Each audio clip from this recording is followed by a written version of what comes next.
Well, hello, everybody.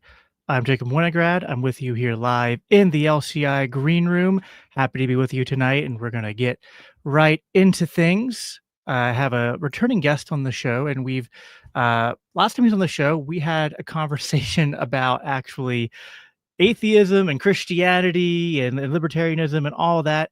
But tonight's conversation is going to obviously probably still showcase some of our different worldviews and beliefs, which I am happy to do that. I think people who are regulars on this show know that I don't shy away from having people on who have different viewpoints than me, different worldviews than me. I kind of find that interesting. I think this show would be boring if I just had a carousel of just, Christian libertarians and anarchists on who just we agree with each other all the time, right? So it's more interesting to kind of have that contrast and even disagreement, but kind of showcasing how we can do that in a way that's edifying, that's sort of building rather than tearing down and burning bridges. I think that's a libertarian virtue. If you're going to have a free society, you have to have dialogue. It's the whole libertarian liberty ethic is to have conversation and persuasion as the norm rather than violence. So, but something that is often divisive in conservative and libertarian circles is how we view history, how we view foreign policy, and even how we view just certain pundits, right? And maybe in yesteryear, it was people like Pat Buchanan, and in today's day and age, it's people like Tucker Carlson who are constantly in the news, and there are people on the right who are trying to cancel Tucker, much like I think they back. And I'm kind of just going off of my knowledge on this. I obviously wasn't really.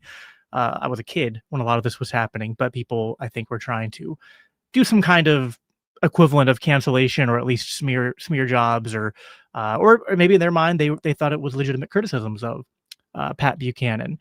So tonight, my guest and I are going to get into this and get into if people like Pat Buchanan were vindicated in their views, and then Tucker Carlson and his ilk, do they bring more good than bad to the table, or are they kind of dumping something toxic into the public discourse?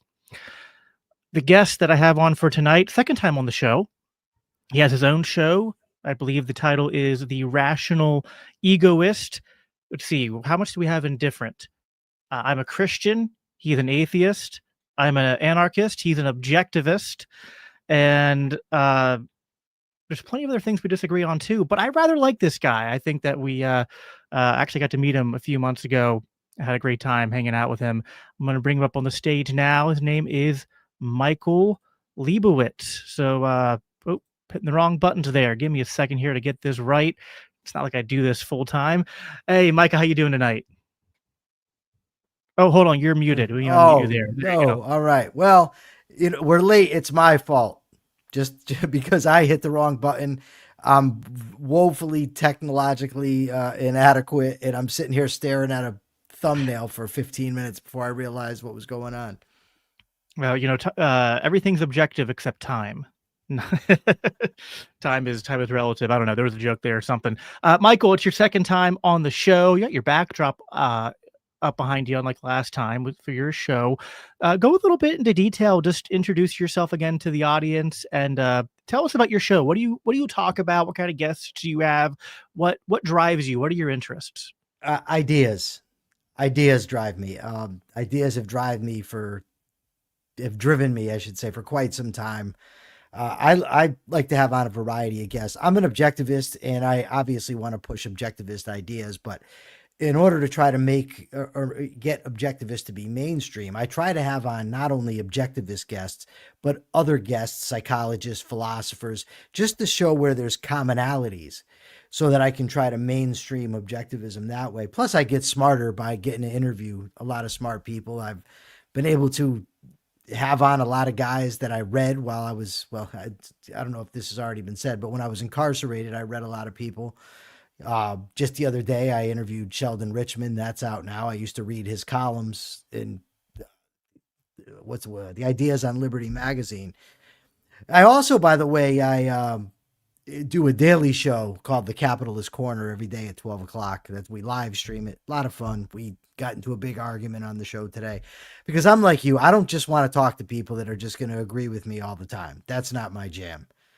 You know, it's not like, what am I learning that way? Nothing. Well, right. Yeah. I mean, I think that I've learned way like so reading is obviously I think, you said you read a lot. I love to read. I love to listen to podcasts and audiobooks. But sometimes I feel like even when you're learning new information, you don't know it as well as you know it after you kind of like have a conversation with someone about that subject, whether you agree or disagree, or, sometimes you agree partially, but not the whole way. And obviously free speech in a political sense means to just have the freedom to say what you want without the government persecuting you. But I find often that like having hard conversations with people where I disagree or just have slight disagreements with, it helps you understand your ideas better or finds them, it makes them stronger. And if probably something we have, I think, at common, like at root, is that we have a pursuit of the truth. And even if we wildly disagree on what the truth is on the matter, we're both really earnestly trying to figure out the truth. And I think that if you have two people who that's their goal, they're not trying to like, do this sort like I know we've both debated Andrew Wilson, and there's something about like those blood sports debates, I don't like which them. can be, I think that like in the same way you can maybe find entertainment from like watching the WWE, there can be like this sort of like superficial enjoy like entertainment value they have to them, but you're not for the most part learning in that style of debate. I think that I enjoy debates where I feel like the people are engaging in good faith. They're trying to steel man each other. They're trying to understand one another. And even if they're disagreeing, I feel like when I listen to those blood sports debates, I don't come away feeling like I learned much. I just kind of, Nah. other than maybe like debate tactics, but even then, a lot of those are just kind of like, kind of like punching below the belt debate tactics. They're not in the sort of ethos of trying to understand truth and things like that. I agree. I've had a couple of these blood sport debates, and I've gone into them and said I'm not doing blood sport. What I should say is I've debated people that are into blood sport debating, and in the case of Wilson, we were supposed to each give an opening statement on our position. I was going to defend objectivist ethics. He was going to defend divine command theory. Instead, he came on, he misrepresented my position, misrepresented what I said in my opening, misrepresented Ayn Rand's position. And then when I called him out on it, said, yeah, well, why is it wrong to have sex with your sister? And then just would not let me get in a word in edgewise. And there's just no way you can have a debate under those circumstances. It's just not possible. And the thing, I think with somebody like that, they view people that they debate with almost as like their enemies. I don't view somebody I'm debating with. I don't view you as my enemy. We met at at the debate between Alex Naresta and Dave Smith. Each probably rooting for a different guy. Each probably thought their guy won. And then afterwards at the party, we went and we talked and had a great time. There's Yeah. no reason for me to hate you because I disagree with you. Yeah, no, I 100% agree. So one of the things that this was like a very just scheduled this, I guess, like a week ago or so. It was very impromptu, but the topic interested me because this sort of came off of speaking of Dave Smith. He had recently had Tucker on his show and then Candace on his show, and there's obviously been a lot of people on the right, such as like Ben Shapiro, and whatnot, who have been trying to cancel Tucker after he had Nick Fuentes on. Then the Heritage Foundation came out and was like defending him, and it's just caused like there's this like civil war going on, so to speak, on the right now, especially the MAGA right. And I don't even remember what I said. You might remember it, but I think I said something to the effect of kind of agreeing with a take that Dave had. I might have like clipped something of Dave's. And then I think you were coming in and having kind of arguing that you don't think that that Tucker Carlson is a figure who is of high quality, and that you don't think Pat Buchanan, and who's often been brought up in these discussions, because I think Matt Walsh was, I think this might have been actually the Matt Walsh thing too, because Matt Walsh was saying he's a Buchananite, that he kind of identifies more as a paleoconservative, or at least mostly agrees with paleoconservative ideas, and guys like Pat Buchanan.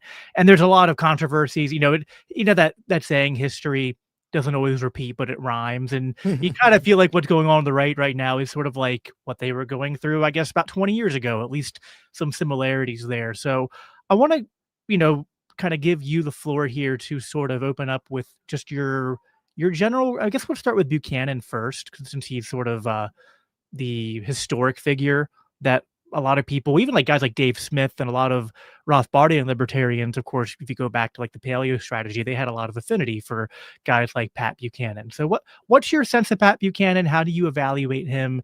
Is there anything about him that you find good? What do you find bad? And we can kind of jump into the conversation from there. I used to watch Pat Buchanan every Sunday on the McLaughlin group, and I would by and large agree with his takes. And he was one of these guys that even when I disagreed with him, I would see he's well informed. He makes strong arguments. He's a smart guy. I'm not like looking at him saying, look at this nut or look at this idiot. I think he's a very bright guy. The claim was that Pat Buchanan has been almost entirely vindicated.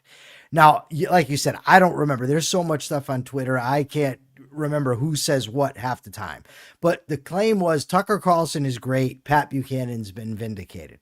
So I said, well, who wants to debate this? And you said, I'll do it, but we got to come up with a better prop for the Tucker stuff, because great is sort of too ambiguous of a term.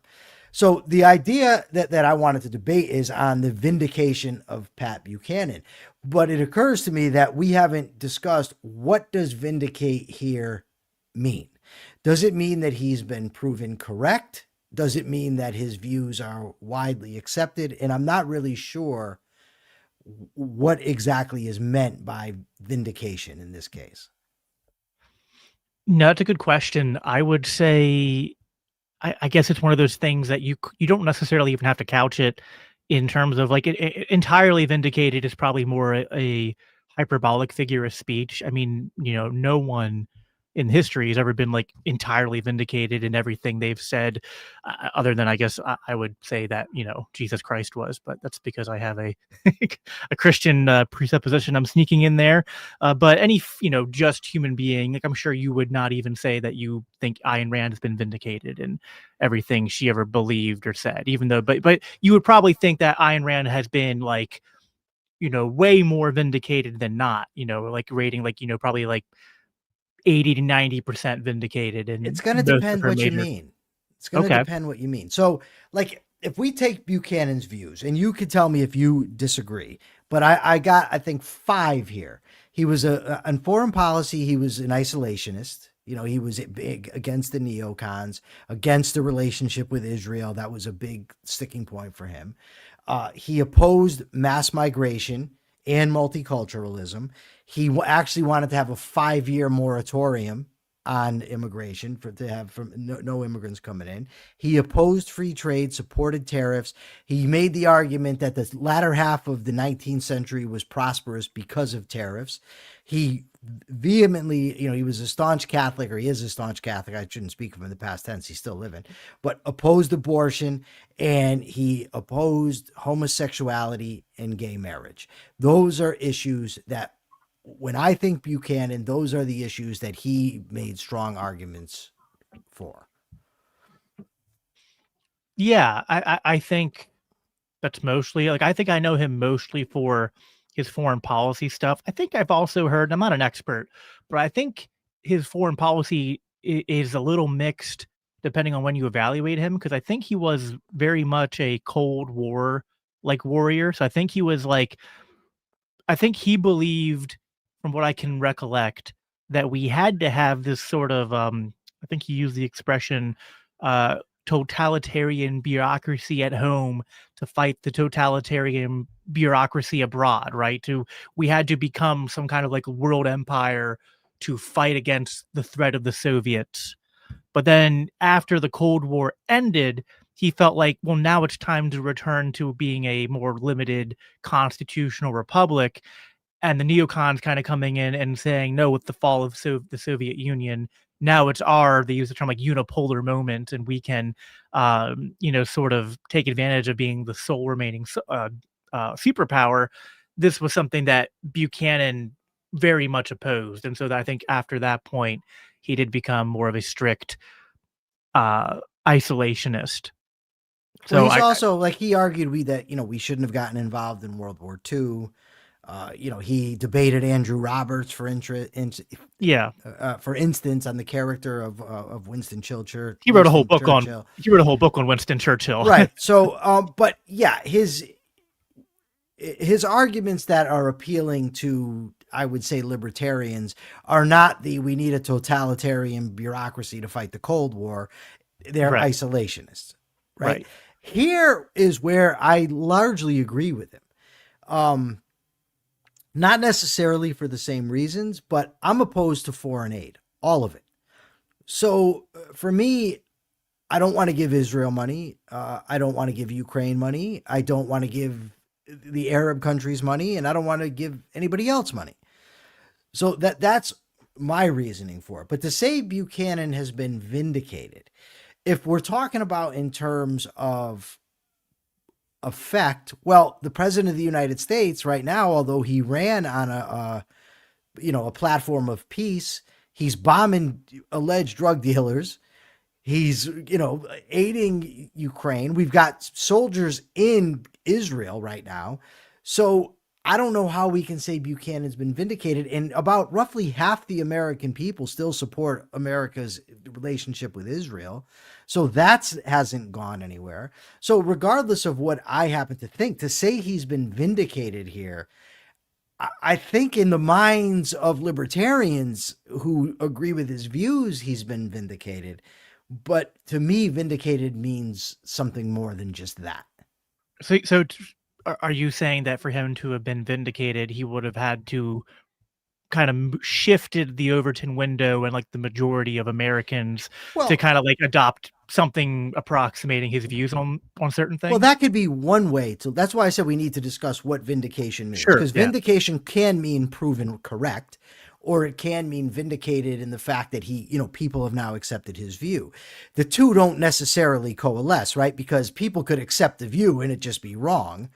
But you could still say he was vindicated in pushing this because it has popular appeal. I remember on the McLaughlin group years ago when the anti-immigration mood was kind of rising, and McLaughlin joked to them and said, this could have been your time, Buchanan.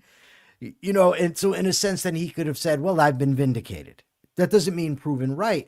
But I would argue that on each of the points that I've listed, he's neither been proven correct or vindicated by, has been adopted by a wide variety of people or a majority of people. The closest I think he comes is on the foreign policy stuff, where he wants America to stay out of other people's affairs. So we might have some broad agreement here, I think. Like in my notes, I had kind of the two biggest things on foreign policy, and there's a lot more, but I kind of just picked two, I think, major things that relate to what's going on today. Is he was very much against NATO expansion after the end of the Cold War, and he was warning that if we didn't kind of handle this correctly, and that we expanded NATO and we kind of treated Russia more like a former enemy rather than a potential ally to gain and help, that this would kind of lead to a revival of the Cold War, and that this would obviously keep them this would come with some sort of not just potential provocations towards the Russians, but also that these foreign entanglements of keeping NATO and having the US be sort of very active abroad would come with sort of consequences for our liberties and for our economic freedoms and prosperity at home. And I think he's been largely vindicated there in terms of I think that it's possible to simultaneously say that Vladimir Putin is not a good guy and that the invasion of Ukraine was wrong, but that it didn't happen completely in a vacuum, and that it wasn't completely unprovoked by the entirety of sort of Western policy and especially American foreign policy going back 20 years. And the other big thing I think is his opposition to the war on terror, broadly speaking, but then especially he was like one of the most outspoken people against the Iraq war. And I think that one's almost he was entirely vindicated in terms of being right. And I don't know, like you might be able to say even vindicated in terms of public view, because even most of the neocons and war hawks will admit that Iraq was sort of a fumble, right? Even if they defend the war on terror, broadly speaking. So anything there you would, you I would know, just, when it comes to foreign policy, I'm far, what's the word I'm looking for here? Less confident in my arguments than I am when it comes to domestic stuff or philosophy. And the reason that is because it's very complex. Like the case I always think about is we get involved in World War I. And by we, I just mean America. I'm not a collectivist, but I don't have a better way to put it. So we get involved in World War I. This ultimately leads to the Treaty of Versailles. It leads to, the tough deal that Germany got. In large part ends up leading to Hitler. So now we end up fighting Hitler. In order to beat Hitler, we side with Stalin. Then that ends up having Stalin is controlling, or Russia, the Soviet Union controlling half of Europe for 70 years. Then in order to battle them, we end up taking, we side with the Mujahideen in Afghanistan, and then they end up now, because we bolstered them, we end up having to fight them. But what we don't know are the counterfactuals, right? What if we don't do any of that? What happens? Now, at the time of the Iraq war, I was for it. I was partially for it. I wasn't buying into the whole changing hearts and minds, but I said, I'll leave my mind open to it. The problem with, you say we criticized the Iraq war and it was a failure, right? And I agree, by the way. But I can also understand that Paul Wolfowitz says, how can you say my strategy failed when it was never tried? Right? It's like, it's with anything, like suppose somebody on the domestic side, you and I assume you like tax cuts. You think tax cuts are good for the economy, right? So now, but if they cut taxes and at the same time increase spending, regulate other things, and then there's bad effects, and then someone says, look, these idiots and their tax cuts. And then we're like, wait a second. You can't just implement part of my plan. So I get what Wolfowitz is arguing. I don't agree with him. I'm just saying that to if you're going to argue that Buchanan has been vindicated, we need a sort of a objective measure of that vindication. And in my view, it has to be more than just Iraq, even though I largely agree. If there's a place Buchanan's been vindicated, I say foreign policy. Yeah, no, I think that's fair. I think what wasn't Wolfowitz? I get all I don't like. I did all this deep dive like a month ago when Dave Smith was on Coleman Hughes' show, and I refreshed my mind on all this. But I don't have a steel trap or names and things like that. But what was Wolfowitz? Was this the part where he wanted to go in to Iraq, but he wanted to install a monarchy, and instead we went in and tried to Yeah. install a democracy? I think that was kind of part Yeah, of the I don't know. difference. I mean, I lived through it. I remember at the time when they started talking about the regime change and they're, that's going to Yeah. be great and all that. I started thinking might be a bad idea, but I also was reading some pretty good arguments for it. So I said, you know what, let me just stand back and go with it. And, I really mistrust the mainstream media. My mistake was thinking that because I couldn't trust the mainstream media, I could trust right-wing radio and right-wing media. Sure. Yeah. And they were saying, no, the Iraq war is actually going much better than the media's, reporting. So that's what I was buying at the time. Shame on me. But, it's over 20 years ago. Yeah. But I don't remember what each person's position was. I do remember Paul Wolfowitz, Daniel Pearl. These were the neocons. These were the, Rumsfeld. These Yep. were the guys that were making the argument for this sort of strategy. And I think they were wrong. All I'm saying is that they do have an argument that says, look, you didn't even try what we recommended. Yeah, I I know you're kind of just saying what their position is, not saying it's your position. Like I It's would. definitely not my position. Yeah. Yeah, I think that, like, listen, someone could always kind of say, well, it wasn't implemented exactly the way I wanted it, but it's kind of like, okay, but you got a lot more of what you wanted. And the neocons and half the people you just mentioned were in the George Bush administration, Yeah. like, and they had the ability to do all this. So it's like, well, whatever the case, you were the ones who were, in the driver's seat culturally Sure. and politically. So it's on you no matter what. And, listen, like, I kind of get the counterfactuals point, but it's almost like, listen, like, no, with anything, foreign policy, economics, uh, like we never can perfectly know the counterfactuals, It's true. but it's always like, okay, there's the unknown counterfactuals, then there's the known outcomes of what you did. And so at the very least, we have to acknowledge that the known outcomes of what you did, that bore bad fruit. So Yeah. we need to at least do something different than that. Doesn't necessarily mean that, like, sure, you would, it would be going too far, I think, to say that the failure of the Iraq War alone proves that the non-interventionist or isolationist position is correct, but I would say that at least that in this case It's evidence. it's evidence, and Yes, I I think agree with you. it's partly vindicating of Buchanan's warning that the Iraq war was going to be a disaster. I think that there's obviously, this is still a debate going on right now, right? In terms of like, well, was the entire war on terror a disaster? And is the entire kind of like neoliberal foreign, or what they call the rules-based liberal order post Cold War, post World War II consensus, like, is the entire thing a failure and needs to be scrapped, or was it just they've botched certain interventions and decisions, but it's still more or less good?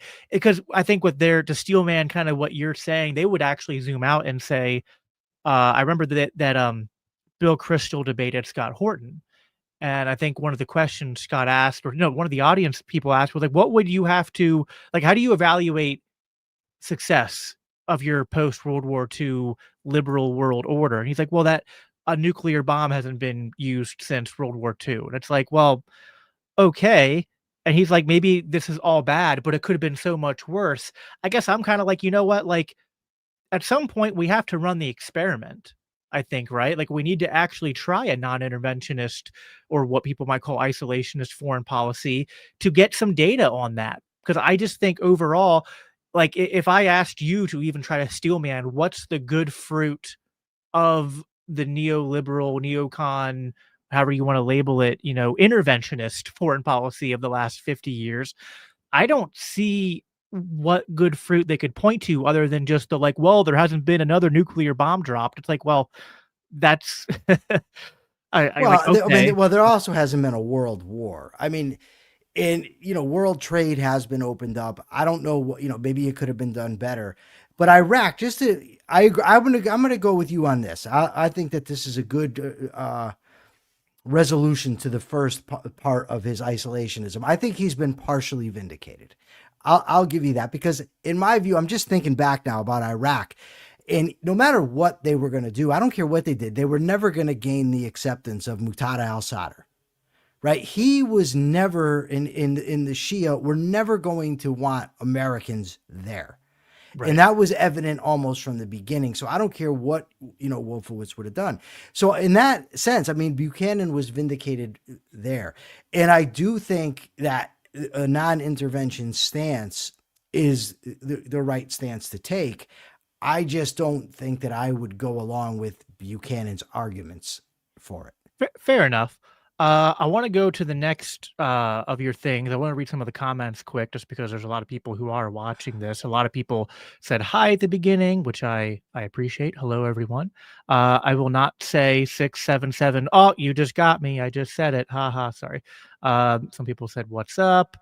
I don't get the whole 6-7 thing. That's like one of those weird young people jokes, I guess. Yeah. I'm 33 now, so I'm no longer a young person. I'm no longer up with the young people humor. Liquid Zulu commented and just asked to verify. Yes, I am. I don't know if any of you are watching it on the vertical stream. I'm testing that out because I see YouTube does lives on vertical now, which I don't know if that some people prefer it, but StreamYard, the service I used, was like, hey, you can do this now. So I'm testing it out. So, but yeah, thanks to Zulu for mentioning that. Let's see. What is your favorite color of the alphabet? True or false? Yep. 47. Sorry, no, 42. Buchanan rocked. He was a Cold War warrior in the 1970s and 80s. Yep, that's right. Shout out for Free. Are you smarter than a politician? Retweeted this, and so did Amity. I was just on Are You Smarter Than a Politician last week. It was a very, very good time. Very interesting show. Have you been on? I think you've been on, right? I never heard of it. You never heard of it? I'll have to hook No. you up because you would Hook be a me good up. you'd be a good guest on that show. It's a lot of fun. Let's see. Iraq is such a ethnically, culturally, and religiously diverse nation that making it a Western democracy was a pipe dream. I Yeah, agree. I agree with that. All right. So, Michael, what was your next in terms of the different? You had like 5 things there. What's your next thing in terms of Well, evaluating? his opposition to mass migration and multiculturalism, in terms of wanting to have a 5-year moratorium on immigration. If we're going to judge that in terms of popular acceptance, that's not. People still have high views of immigration. They might not want as many coming in as are coming in, and they might not want the bad dudes coming in, but people by and large are still in favor of immigration. So he hasn't been vindicated there. As to the rightness or wrongness of his position, I will simply say this. If Buchanan claims to be a constitutionalist, which he did, Article 1, Section 8 lays out the powers of Congress. Regulating immigration is not a power granted to Congress. I have James Madison backing me up with this. People are going to argue. They're going to say no naturalization. No, naturalization is not immigration. They're going to say, look at the 1808 clause. No, that doesn't do it either. The sovereignty that the court ultimately read into the Constitution in order to give them authority over immigration was just judicial hocus pocus, legislating from the bench, which conservatives claim to hate. So if Buchanan was truly or is truly a strict constructionist, an originalist, he's got to be for immigration. On moral terms, I don't know how deep you want to get into it, but on moral terms, he's just wrong on immigration. So I'm an ANCAP. I'm not a constitutional scholar, and this is not a part of the American history that I know as well as other parts. But I've heard some people, and I think I agree with you on the broad strokes there, but I do know like what the common objections are to that constitutionalist argument. So I'm curious if you have anything to what these rebuttals usually are. They'll bring up like the Naturalization Act of 1802, which I think was to amend a previous Naturalization Act of 1798. Sure. So and people often it's the ones who are really pushing actual like white nationalism, because they'll cite this and say that like, well, it specified that immigration was for white people, right, and free white people, and that they had to anyway, all those other things that were added to it. But yeah, go ahead if you know anything about this. Alex Tibbetts is absolutely correct. For the first 100 years, the states had control over immigration, and there's a reason for that. Because according to the 10th Amendment, whatever is not explicitly delegated to Congress is reserved to the states and the people, right? The power over immigration is not explicitly delegated to Congress. You can read the Constitutional Convention debate. I want to say it's on August 13th. The subject to immigration comes up. Somebody suggests limiting it, and they just went sick on them. Because you got to remember, at the time the Constitution is being debated, they wanted people coming in. They weren't trying to keep people out. They put the naturalization clause in there because they were concerned that foreigners would come here, get citizenship, run for office, and take over the government. That was the concern. But if you read the Constitutional Convention debates, you read the Federalist Papers, you read the Constitution, you can read Madison's report of 1800, it's clearly not a federal power. I've discussed this with Ilya Soman. I've had him on my show to talk about it. Even Richard Epstein, who he believes in a prescriptive constitution, and what he means by that is once a power is accepted over time, it's there, and it makes no sense to go back and argue originalism. But when I pushed Richard on it, I said, okay, should an originalist argue for immigration restrictions? And he just said no. So, I mean, there are arguments against each one. I would just say go to the original documents, check them out. I mean, the evidence is there. Yeah, this is such a funny, and I don't want to go too deep into this detour, but it's such a funny thing because, like, if I wasn't an anarchist, I would be a strong originalist. Because I think if you're going to have a constitution, if you're going to say you're going to have a monopoly over law in a specific geographic region, then you need to have a sort of, I don't know the right way of putting this, like an epistemological view of what government is and like what is these contracts, how they're supposed to be read, that like you can't open the door even a little I bit agree. to interpreting it other than what the plain reading and originalist intention means. And anything that deviates from that has to be like, you can change the Constitution. There's a Yes. process for that. You can't change it by just saying like, oh, well, like, that was 100 years ago. And so we don't believe that way anymore. It's like, well, fine. If you're going to make that argument, I need you to like prove that in writing through the method of saying we don't believe that anymore and we're going to change it. So, it's funny you say that, dude, because I by no means think the Constitution is a perfect document at all. Randy Barnett, who swayed me a lot in these issues, he said, if you're reading the Constitution and it validates all your views, you're not reading it right. It didn't even validate all the founding fathers' views. No, of course not. Like, I'm against taxation. But clearly, I don't then say, well, the Constitution doesn't give them the power to tax. It clearly does. Right. Right? But nevertheless, like you said, if you're going to go by this and we're going to go to court and argue from it, then we ought to go by what it means so that everybody involved knows what the hell it is we're talking about. And it's just not at the mercy of whatever judge happens to be sitting on the bench. Yep. No, I agree 100% with that.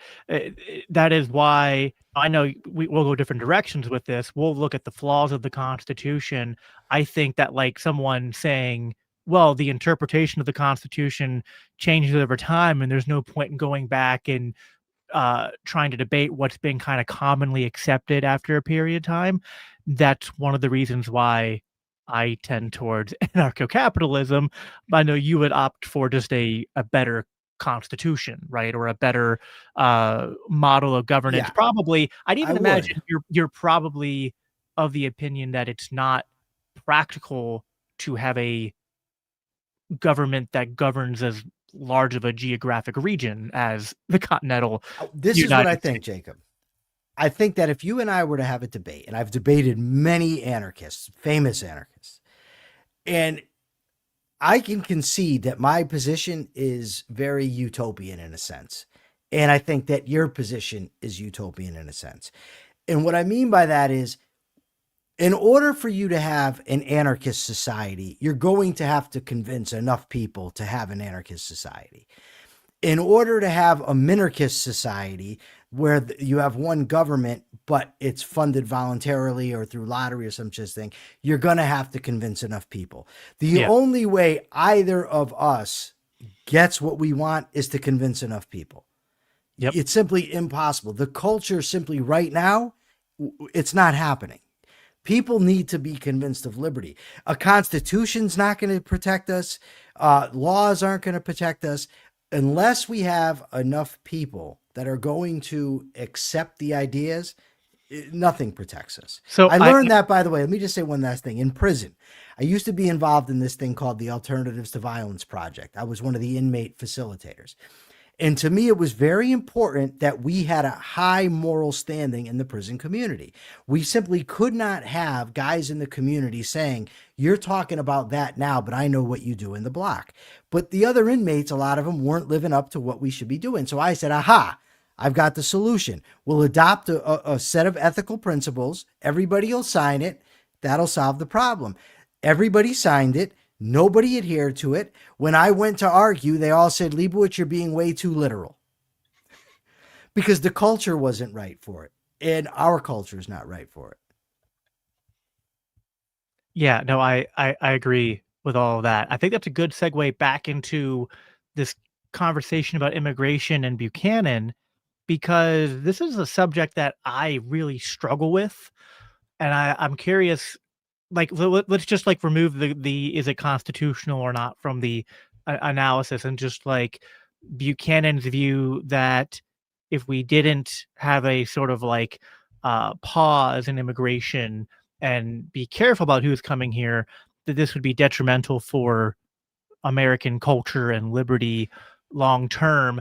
And on one hand, when I listen to people like Alex Nowasta and I listen to other like Brian Kaplan, other open borders advocates, and they talk about the economic benefits of free migration. I understand that. Mises is a good person that gets into that as well.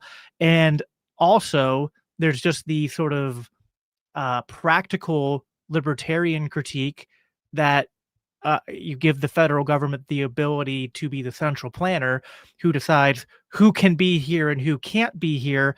Well, how do you enforce that? Like, and as a lot of people who voted for Trump, who were libertarians this last election, are finding out, it's kind of hard to separate the I want to have the closed borders without the sort of like authoritarian police state that you sort of need to enforce that over a Yeah. land mass as big as America. But I also feel like there is something to Buchanan and even people like Dave and others' concern that, okay, even if all that's true, isn't there also this risk of open borders inviting a lot? Because we just said the whole way to create a free society is through culture. And there is something I think risky about having the door open to just let, and I agree with you that our culture is very far from liberty.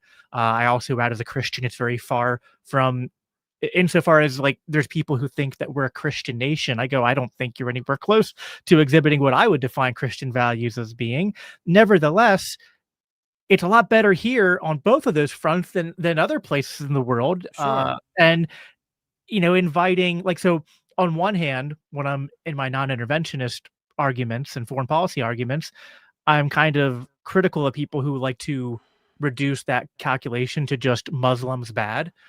But it's like, hey, there probably is consequences like we've seen in Europe to some extent of if you just had, 20, 30, or 40 million Arab Muslim immigrants over, a 5-10 year period. So I don't know. I would say I don't think that Buchanan's been totally vindicated in either way there, but I don't know. Maybe there's a nugget there of like, we still don't know in terms of like, how do we handle this problem? Well, I want to get your take on that. Well, past isn't necessarily prologue, but I will say this. Those arguments have been being made since the beginning. If we let this group in, it's going to ruin our culture. We're going to lose our liberties. They're not like us. I mean, it's said of the Italians, the Irish, the Chinese, and probably an abundance of others. The Jews. Yeah, Jews.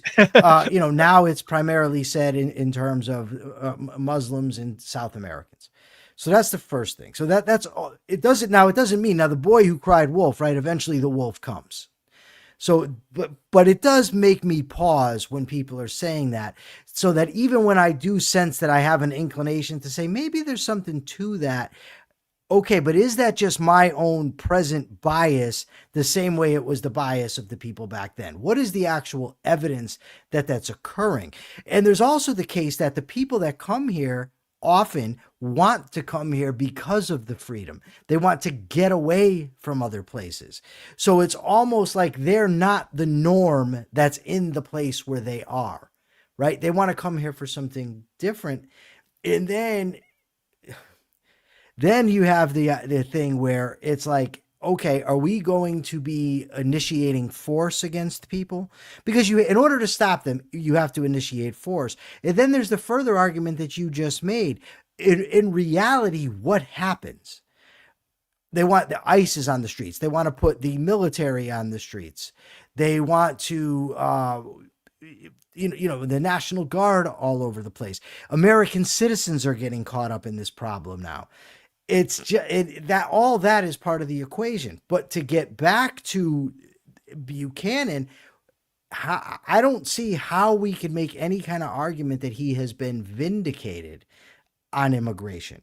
He wanted to have a 5-year moratorium, right? He was vehemently opposed to mass migration.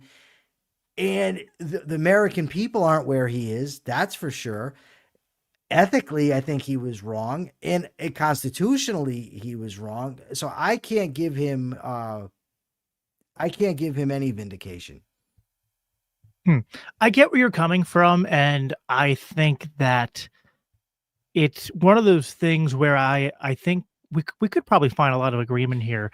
I think insofar as our country is unlibertarian or unobjectivist, and we don't have a true free market, and we have all these distortions in the legal system, and it's more central. Like if you're going to do the Constitution, it should be the federalist kind of vision of government, and we're not really doing federalism Yeah. really good right now. So insofar as you have all that, I think that historically, the melting pot worked because we had those things more in the past, and I think immigration works maybe not like it's not a total disaster yet, but it's more risky now insofar as we've veered from those things, and so it's kind of this, like, we ideally, what I want, which is I don't think it's utopian, but it is hard, is to simultaneously not restrict immigration and to alleviate the potential risks or negative effects of immigration that can come by just making our society more free so that these problems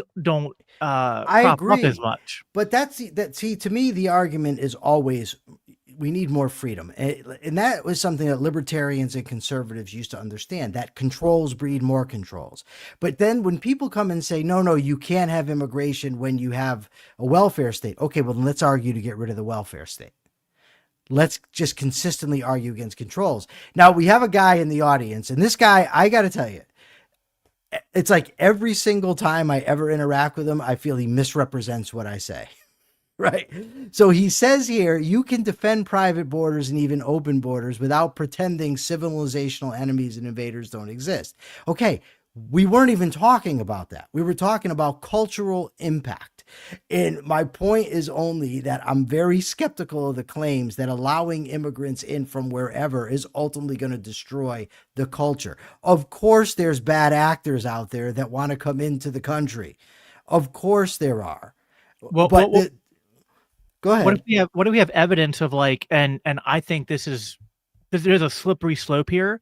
So I imagine you might kind of respond by saying that's dicey, but I'll see clips of Muslims saying that like, well, our plan is to kind of like we view ourselves as foreign invaders and we're coming here to kind of like wait until the right moment to then commit acts of terrorism and try to take over local or state governments or whatnot. And I just wonder, like, again, this is one of those dicey things where I don't want to give the state more power, but it's like, I don't know if you have evidence of people saying that, is that enough to view them as like a invader or terrorist and stop them?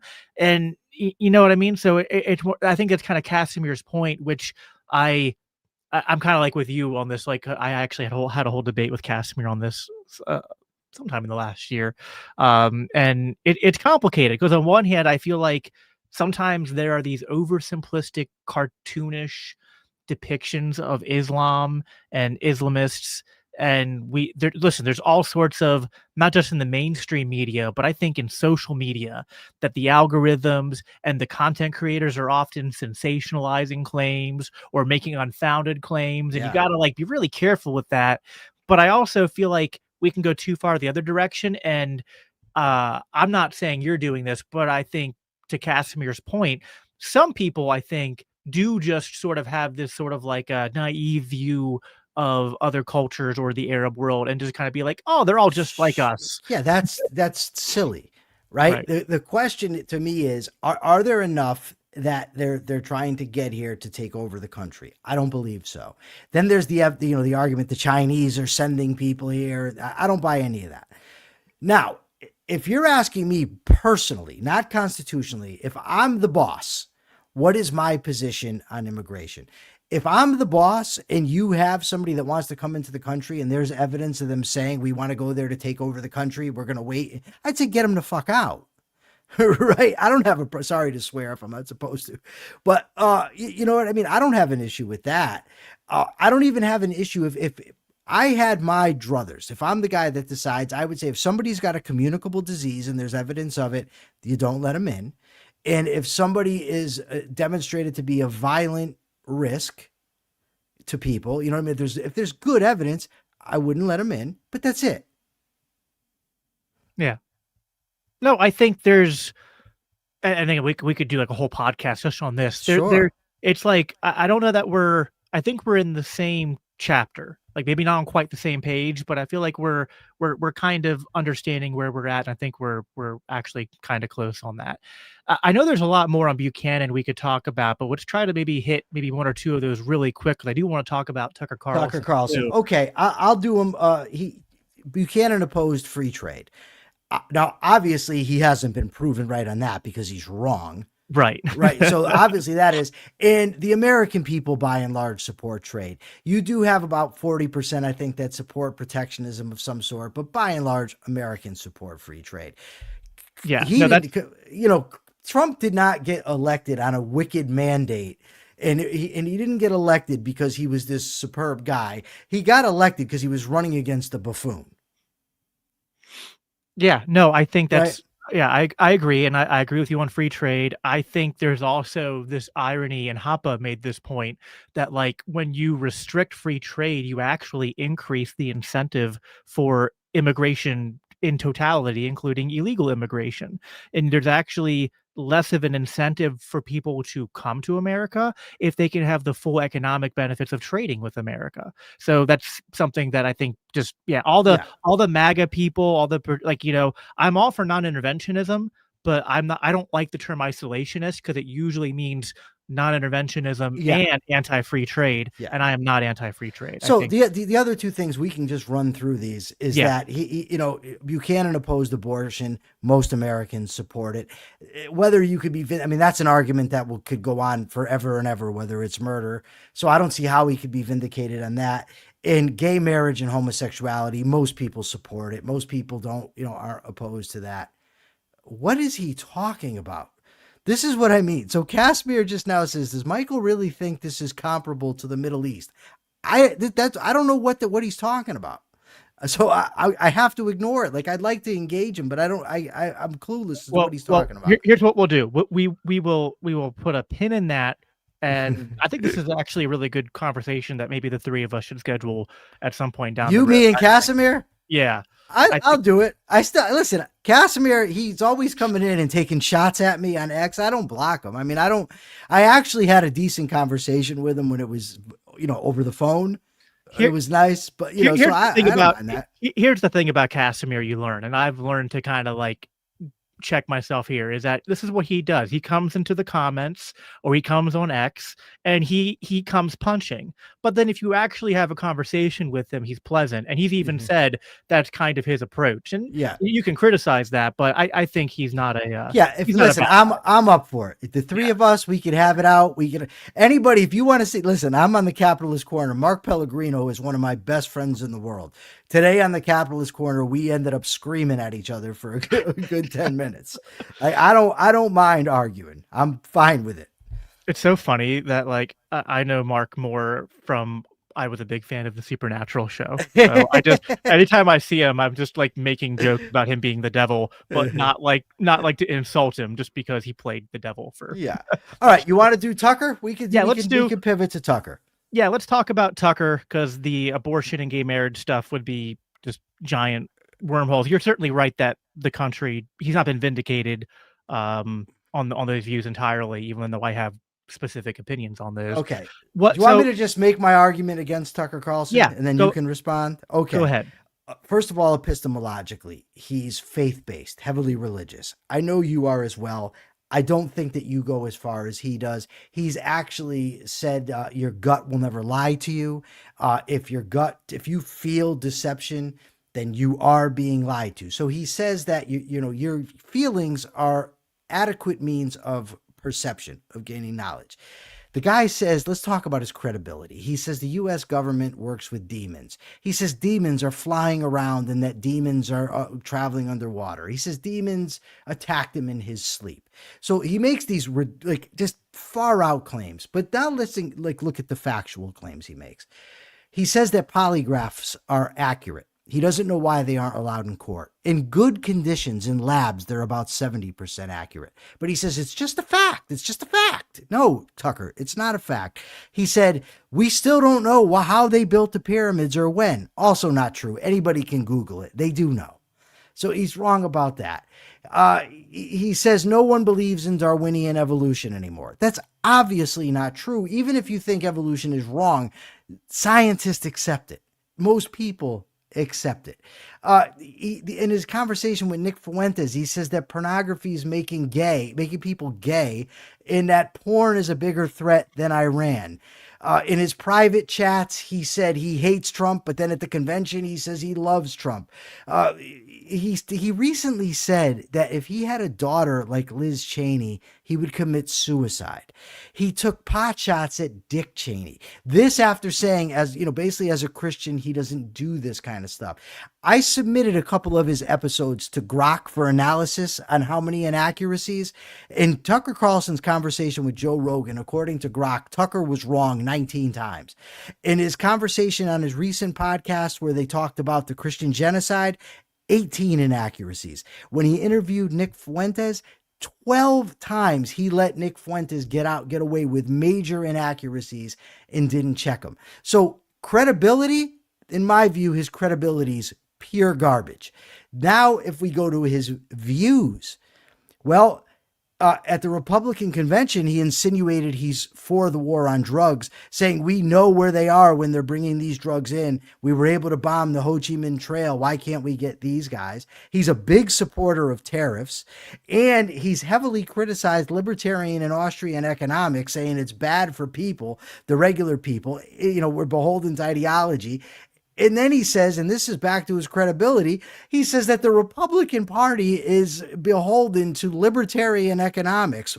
In what world are these guys who support a welfare state, drive up the debt, like they won't even contemplate getting rid of these programs? In what world are the Republican Party beholden to the economics of Ludwig von Mises? Dude, can we just pause there for a second? Because I want to know who is spreading this propaganda. I've heard Tucker say it. I've heard Michael Knowles say it. I've heard Andrew Wilson say it. This claim that the libertarians duped the conservatives and the Republican Party, and that's why Republicans have failed in the economy. I'm just like, when did libertarians ever get into the driving seat of the conservative movement or Republican So what do you Party? conclude? What do you conclude from that, though? You have to conclude either they're dumb or they're lying.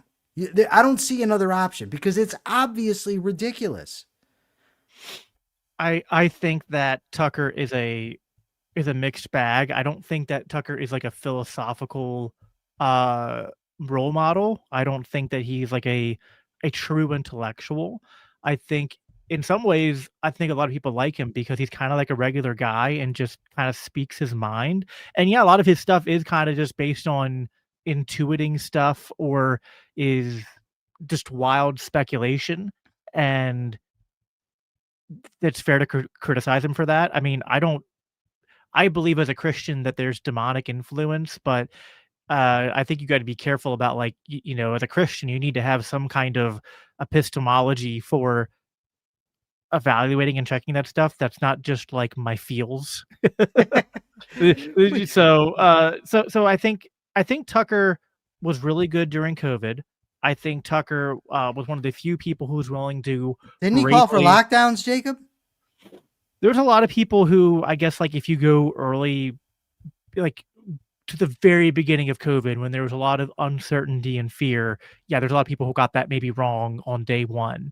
But certainly by the time you get to later in 2020, he was one of the earliest on Fox News, when he's still part of the mainstream media, who was willing to kind of challenge the COVID regime and take a lot of flack for that. He was willing to, and maybe he goes too far in some of these things, but he was willing to challenge the sort of index card of allowable opinion, or the Overton window, when it comes to support for Ukraine and Russia and support for Israel and their war in Gaza.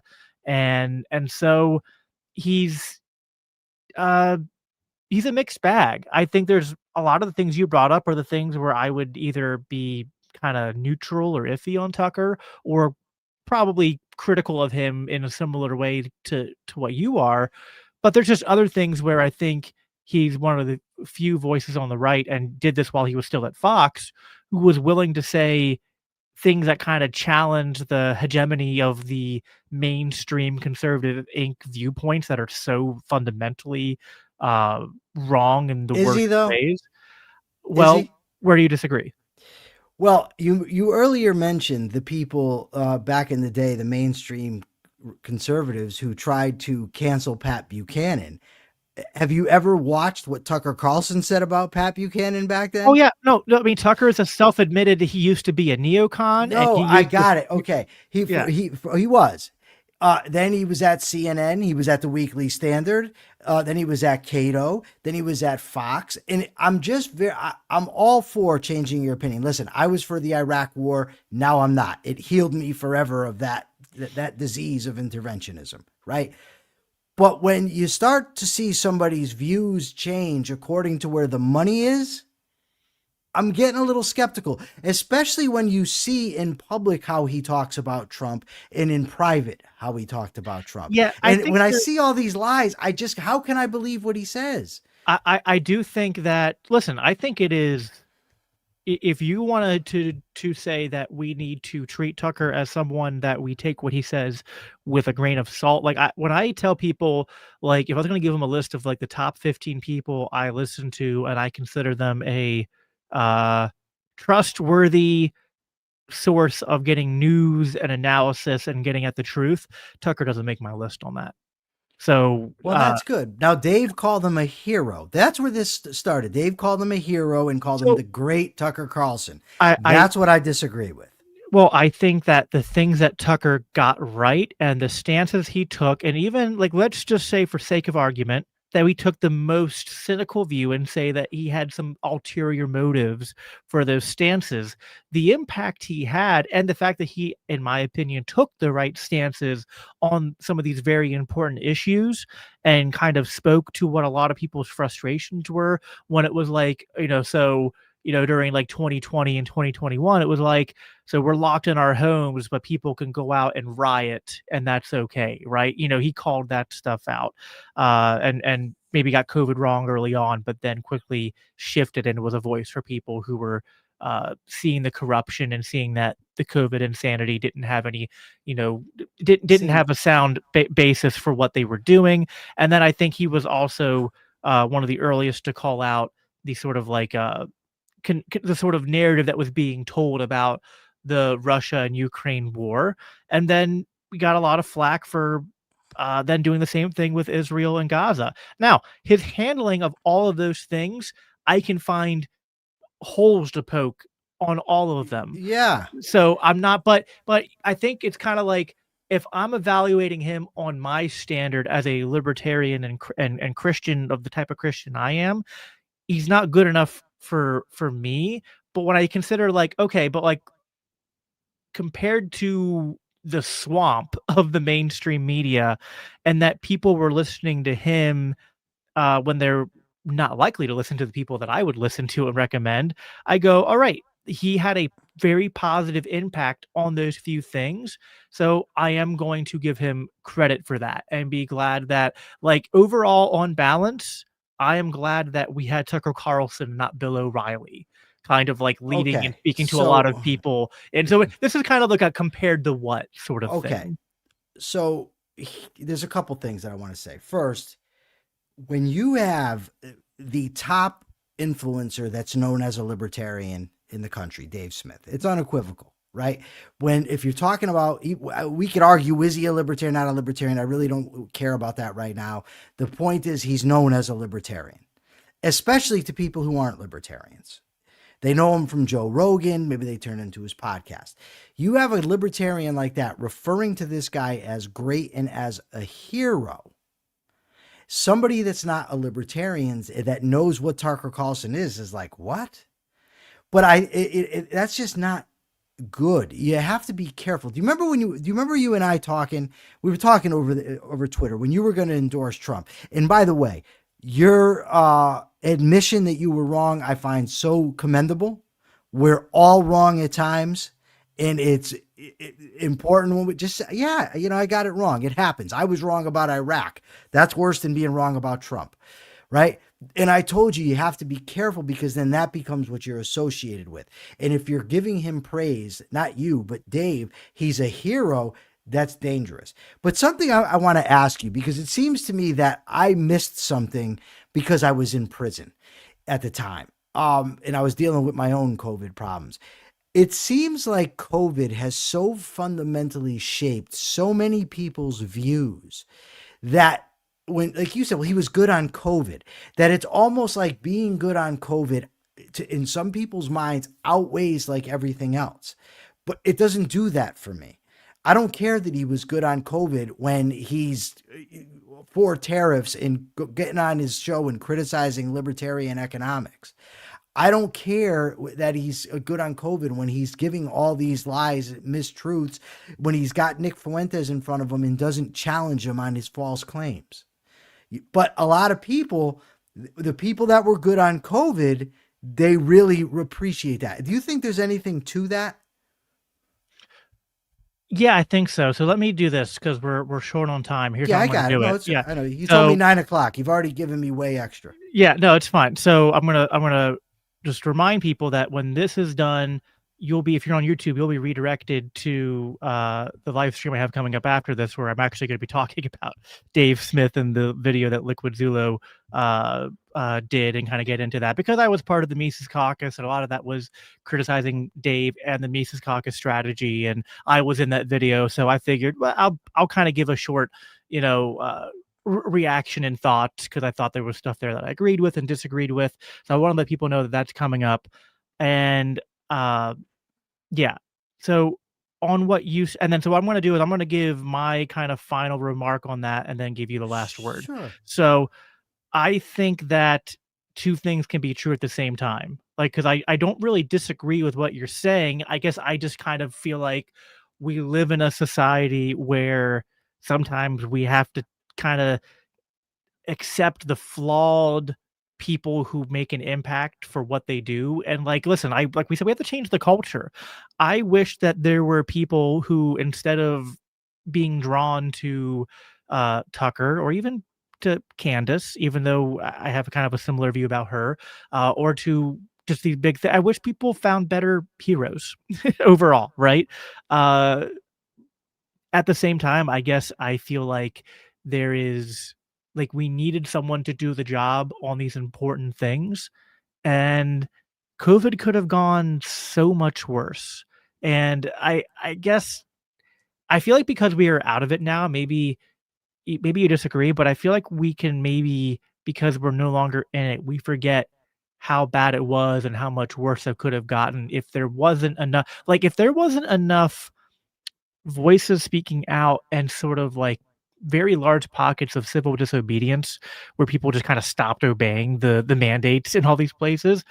And it could have gotten so much worse. I mean, they were threatening vaccine passports. They were Yeah. threatening, all sorts of ways to track your movement and make it so that you couldn't. So like it could have gotten so much more totalitarian and opened up the window to things that would be for as bad as we are right now in terms of our economy. And we still have the Patriot Act. We still have government surveillance. We don't live in a great society, but it could have been a lot worse. So I think it's kind of like we have to find this tension to, I think, I want to I think actually the right approach is to give people like Tucker as much credit as you can for the things that they were good on, so that people will take you more seriously when you criticize them on the things that they're bad on. So that's kind of the way I try to do it. I try to go, hey man, Tucker, you were so great on COVID. Now, can we talk about how you're inconsistent when you had the right stance on COVID, but the same logic that led you to say that COVID was wrong should make you be hesitant about making a giant police state to do mass deportations, right? And so you kind of, that's the way I think that we need to go about it. But I do understand where you're coming from. As I said, I want to give you the last word before we hop off here. I largely agree with that. I'm a big fan of giving credit where it's due. I just don't see too much credit in Tucker. Granted, I wasn't around to be watching him during COVID. You know what I mean? I didn't have Fox News in the big house. I watched him a lot in years past. I used to like him. Now not so much. But all that aside, I really, whatever. Jacob, thanks for having me on, man. It's always great to talk to you. I told you in private, I think you're a really good dude. I'll tell you that here. I think you're a good dude. You've been nothing but respectful to me, in person over here. I love to spar with you. You're polite, respectful. You can disagree without thinking the other person's evil. Keep doing what you're doing, man. And I'll be happy to come back on with Casimir, no matter how much he gets under my skin. He's gotten under my skin too, man. So you're not alone in that camp. But listen, man, same back to you. I've enjoyed our conversations, and you're always welcome to come on to spar about whatever we want to spar about. I feel like we agreed a lot more this time than we did Sure. the last time we had you on. But yeah, listen, man. Tell people again where they can find both of your the things you do. Capitalist Corner and Rational Egoist. I'll say so. The Rational Egoist is my regular is my podcast. It's my own podcast. It's mostly interviews. I've interviewed some of the top libertarians and objectivists out there. I've debated some of the top libertarians and objectivists out there. I've debated some leftists, some conservatives, but mostly I just do interviews on ideas. You can just check that out, Rational Egoist, on YouTube or Spotify, wherever you get your podcasts. And then I do the Capitalist Corner every day at 12 o'clock. I do it with the aforementioned Mark Pellegrino of Supernatural fame. We discuss current events from a pro-capitalist perspective. And we sometimes argue, and not as civilly as Jacob and I argued tonight. But thanks again, Jacob, and thanks the audience. Yeah, of course. Everyone go check out Michael. He's like, listen, he's one of the people who I would say, like, even though we don't share all of our priors on, religion and worldview and things like that, he's one of the good ones. He's someone that, you're one of the good, like, you probably think about me in terms of Christians or anarchists, but like in terms of objectivists or people who kind of loosely use that label, you're one of the good ones. You'd probably agree a lot of objectivists can sometimes not be the best representatives of objectivism. I thought, and I'll leave you with this. When I got out of prison, my plan was to unite objectivists, libertarians, because I've been studying this stuff for decades. And I said, I can do this. There's no reason to have these tensions. I became the spokesperson for the Libertarian Party of Connecticut. And I'm like, all right, I'm on my way. It took weeks. And I realized, nope. can't happen. There are a lot of jerks under a variety of labels. We're showing them how to do it right, Michael. So yes, that's all that matters. But thanks for being on here, man. Thank you, brother. Have a good night. We'll do it again. Thanks everybody for listening, and I'll talk to you guys on the next stream.